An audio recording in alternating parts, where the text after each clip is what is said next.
They've been sharing choral music for nearly 4 decades, representing the best that music can offer us. Hope, love, but most of all, community.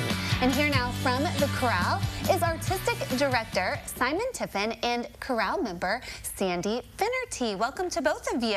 Thanks for having us. Okay, so nearly 4 decades, that's a long time to be performing and singing here in the community. Simon, tell us a little bit about the group. Yeah, so I wish I could say I'd been there for all 4 decades, but I was recently appointed as artistic director this past summer. And yeah, so a little bit about the group and who we are, what we do. So we are, as the name states, a chorale of community members, which is a very important thing to focus on with this chorale because a lot of the other singing opportunities that you have in town may be affiliated with a university or some other organization, but we are specifically a nonprofit focused on community engagement, and so there's no audition to be a singer in the group. There's no requirements or any sort of pedigree needed to participate. Really, you just need to have a love of music.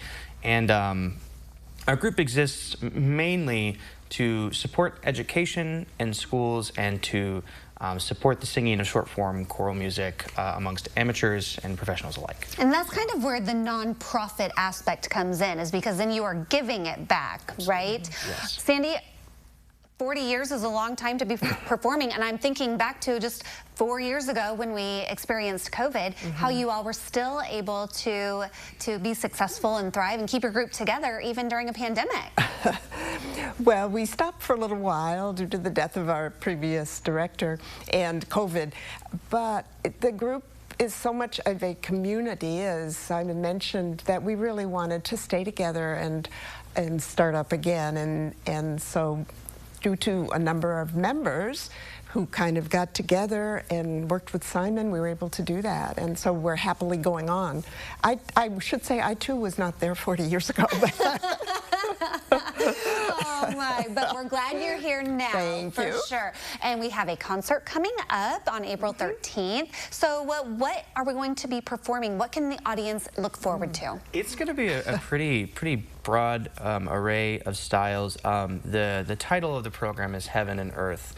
And in the first half of the program, you'll hear more sacred music, which is a huge part of the repertoire for choir music. There's just so much in that tradition. And then for the second half of the program, we'll hear a few more secular things. You may hear some Broadway tunes or some folk tunes like Loch Lomond that you might recognize. So a wide variety of styles, which I think is important. That representation of a wide variety of styles is really important to the identity of the chorale and what it stands for. Yeah. Sandy, what's your favorite part about being a member of the chorale, and what do you hope audiences enjoy the most about this upcoming performance? I hope they enjoy the variety of what we do. We're not just one type of music, we do all different kinds, and I think that's a plus.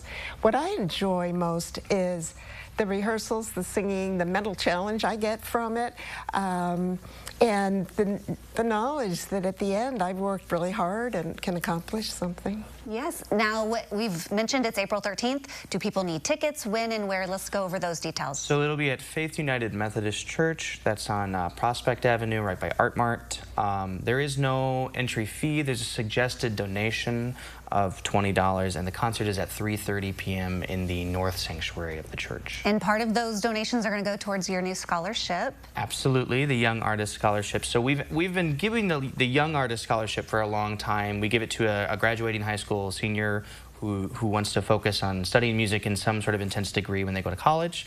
So we're gifting 2 scholarships this time, and the kind of main scholarship, our large scholarship that we're giving, we're renaming this year in honor of our former director.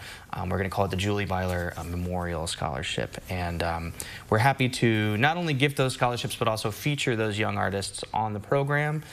So you'll get to hear Isaac play with a wonderful little combo and do some jazz charts for you. That'll be very exciting for everybody. And then you'll also hear a former scholarship winner from 2013, Caitlin Richardson, who will come back and sing a mixture of things, some operatic, some musical theater, so certainly a wide variety of music as well. Well, it sounds like it's going to be a wonderful event, and we wish you the best of luck, and we thank you for coming and sharing that with us today. If you want more details on the chorale's upcoming show, connect with them on Facebook, which we will connect you to over at ciLiving.tv.